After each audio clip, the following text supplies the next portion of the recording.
முன்னேற்றம் 500 ஆண்டுகள் தள்ளி போயிருக்கும். ஆனால் பெரியார் சூத்திர நிலையிலிருந்து தமிழனை விடுவித்ததோடு அவருடைய பொது வாழ்க்கையின் பங்கு முடிந்து விட்டது. அதற்கு பிறகு அவர் தேங்கி போய்விட்டார். he became stagnant என்பதுதான் என்னுடைய கருத்து. அதற்கு பிறகு சொன்னதை சொல்லிக் கொண்டிருந்தார். வெள்ளைக்காரன் கப்பல் ஏறக்கூடாது, எங்களை தொடர்ந்து ஆண்டு கொண்டிருக்க வேண்டும் என்று சொல்லுகிற அளவிற்கு அவர் ரொம்ப தேக்கமடைந்து போய்விட்டார். அதனால அண்ணா அவரிடமிருந்து மாறுபட்டு சுதந்திர நாளை கொண்டாடுவது மட்டுமல்லாமல் அரசியல் இயக்கமாக மாற்றி தமிழின் மீது பெரிய பிடிப்போ ஈர்ப்போ இல்லாத பெரியாரிடமிருந்து விடுபட்டு தமிழை உயர்நிலைக்கு தூக்குவது என்கின்ற கொள்கையை அடிப்படையாக வைத்து புதிய இயக்கம் காணுகின்றார் அண்ணா. அதற்கு பிறகு தமிழ் மறுமலர்ச்சி இயக்கம் பிறக்கிறது. எப்படி பெரியார் சுயமரியாதை இயக்கம் கண்டு தமிழனை விடுவித்தாரோ அதுபோல தமிழ் மறுமலர்ச்சி இயக்கம் அண்ணா நடத்திய காரணத்தினாலே தான் நாமெல்லாம் தமிழ் உணர்வும் தமிழன் என்கின்ற இன உணர்வையும் பெற்றோம். அந்த மாபெரும் சிறப்பை அண்ணா அடைவதற்கு பெரியாரை எதிர்த்தார். பெரியாருடைய நிலையிலிருந்து மாறுபாடு கொண்டார். இவர் தலைவனாயிற்றே, இவருக்கு மாறாத விசுவாசம் காட்டுவதுதான் நம்முடைய கடமை என்று அண்ணா நினைத்திருந்தால் அண்ணா இன்னொரு வீரமணியாகி இருப்பாரே தவிர அண்ணாவாயிருக்க மாட்டார். மாறாத விசுவாசம் வீரமணி காட்டிக் கொண்டிருக்கிறார். 50 ஆண்டுகளுக்கு முன்னால் பேசிய அதே கருத்துக்களை திரும்ப திரும்ப இப்பொழுதும் பேசிக் கொண்டிருக்கிறார். அது காலத்தின் தேவையா இல்லையா என்று கூட தெரியாமல் he repeats. ஆனால் அண்ணா காலத்தின் தேவை அறிந்து புதிய கருத்தை திணிப்பதற்கு தலைவனோடு மாறுபட்டு வெளியே வந்து இப்பொழுது எண்ணி பாருங்கள். பெரியார் தீசிஸ், அண்ணா ஆன்டி தீசிஸ். எந்த ஒரு கருத்தும் இன்னொரு எதிர்கருத்தால் மோதப்பட வேண்டும். எந்த நாடு புதிய கருத்துக்களை வரவேற்க தயாராக இல்லையோ அந்த நாடு நோய் நிலையை எய்தும், அந்த நாடு முடங்கும், முடக்குவாத நிலையை அடையும். பெரியார் தீசிஸ், அவர் ஒரு கருத்தை முன்வைக்கிறார். ஒரு கருத்து முன்வைக்கப்பட்டால் அதை தீசிஸ் என்று சொல்வார்கள். அது இன்னொரு கருத்து அதிலே வந்து மோதினால் அதை ஆன்டி தீசிஸ் என்று சொல்வார்கள். இது ஒரு கருத்து, இதற்கு எதிர்நிலை கருத்து. அது ரெண்டும் ஒன்றோடு ஒன்று ஊடாடும், அப்படியே இருக்காது. இந்த கருத்து சரி என்றும் ஆகாது, அந்த கருத்து மோசம் என்றும் ஆகாது. ரெண்டு கருத்துக்களும் மோதிய பிறகு ஒரு புதிய கருத்து தோன்றும். அதற்கு சிந்தசிஸ் என்று பெயர். பிறகு சிந்தசிஸ் தீசிஸ் ஆகும், அதற்கு எதிர்கருத்து பிறக்கும். இப்படியே உலகம் வளர்ச்சி அடைந்து செல்லும். பெரியார் தீசிஸ், அண்ணா ஆன்டி தீசிஸ். அதனாலே தான் திராவிட இயக்கத்தில் வளர்ச்சி ஏற்பட்டது. நான் சொல்கிறேன், அண்ணா தீசிஸ், கண்ணதாசன் ஆன்டி தீசிஸ். அஞ்சாமல் புதிய கருத்துக்களை எடுத்து வைத்தவர் கண்ணதாசன். எந்த ஒரு கருத்தையும் எதிர்த்து மோதுவதற்குரிய தன்மை நம்மிடம் இல்லாமல் போகுமானால் நிச்சயமாக அது சமுதாய வளர்ச்சியாக ஆகாது. உங்களுக்கு சொல்லுகின்றேன், திராவிட இயக்க உணர்வுகளும் மற்றவையும் இந்த நாட்டிலே பெரிய அளவுக்கு வளர்ந்து போய் சேர்ந்ததற்கு காரணம் 3 பேர். ஒன்று அண்ணா, இன்னொன்று எம்ஜிஆர், இன்னொன்று கண்ணதாசன்.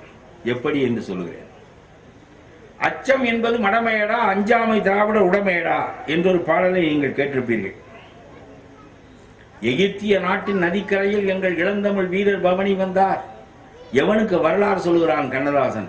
எகிப்திய நாட்டின் நதிக்கரையில் இளந்தமிழ் வீரன், இங்கே உள்ள மறவன், அங்கு போய் பவனி வந்தாராம் வீரத்தோடு.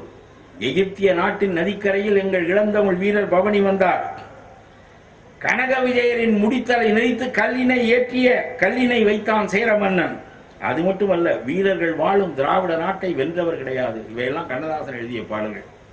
கொங்கம்பட்டியில் இந்த பாட்டு ஒலிச்சு அவன் திராவிட நாடுன்னா என்னன்னு தெரிஞ்சுக்கினானே தவிர, அச்சம் என்பது மடமையடா, அஞ்சாமை திராவிடர் உடமையடா என்கின்ற புகழ்பெற்ற பாடலை கொண்டு செலுத்துவதற்கு புகழ்மிக்க எம்ஜிஆரால் தான் முடியும். அந்த புகழ்மிக்க எம்ஜிஆருக்கு அறிவார்ந்த ஒரு கவிதையை படைத்து கொடுத்து சாதாரண மக்களுக்கு புரிய வைப்பதற்கு எம்ஜிஆரால் முடியும் என்றால் அதற்கு ஒரு கவிதை தேவைப்படுகிற கவிதை கருவியை கொடுக்க கண்ணதாசனால் தான் முடிந்தது. ஆகவே அண்ணாவினுடைய அறிவும் தலைமையும், எம்ஜிஆருடைய ஒப்பற்ற புகழும், கண்ணதாசனுடைய திராவிட நாட்டு பாடல்களும் இந்த நாட்டில் திராவிட இயக்கம் கால் ஊன்றுவதற்கு காரணமாயின. ஆகவே இவையெல்லாம் கண்ணதாசனுடைய மாபெரும் வரலாற்று புகழ்கள் என்பதை நான் உங்களுக்கு சொல்ல வேண்டும் என்று விரும்புகின்றேன். கண்ணதாசனுடைய பாடல்களிலே மிகப்பெரிய எழுச்சி இருக்கும், பாரதியுடைய பாடலிலே இருக்கும். ஈனப்பறையர்களேனும் இவர் எம்முடன் வாழ்ந்து இருப்பவர் என்றோ, சீனத்தர் ஆய்விடுவாரோ, பிற தேசத்தர் பொற்பல திங்கு இழைப்பாரோ. எழுச்சி, வீரார்ந்த வடிவம் கவிதைக்கு. பாரதிதாசனும் அப்படித்தான். எந்த ஒன்று பூட்டிய இருப்பு கூட்டின் கதவு திறக்கப்பட்டது. சிறுத்தையே வெளியில் வா. எலியன உன்னை இகழ்ந்தவர் அடுங்க, எலியன உன்னை இகழ்ந்தவர் அடுங்க, புலியன செயல் செய்ய புறப்படு வெளியில். நம்பினை பகலினை நள்ளிருள் என்றே சிம்பூட் பறவையே சிறகை விரி எழு. இங்கு உன் நாட்டுக்கு இடி எழுதை ஆட்சியா? கைவிரித்து வந்த கயவர் பொய் விரித்து நம் புலன்கள் மறைத்து தமிழுக்கு விளங்கிட்டு தாயகம் பற்றி நமக்குள்ள உரிமை தமக்கென்பாரெனில் வழி வழி வந்த உன் மரத்தனம் எங்கே? மொழிப்பற்றெங்கே? விழிப்புற்றெழுக. என்ன உணர்ச்சி! கண்ணதாசன் இது மாதிரி சொல்றார்.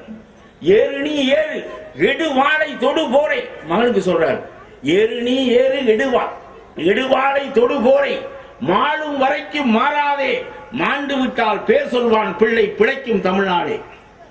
அந்த வீரார்ந்த வடிவம் இவர்களிடம்லாம் இருந்ததற்கு காரணம் இவர்களிடம்லாம் லட்சிய பிடிப்பு இருந்தது.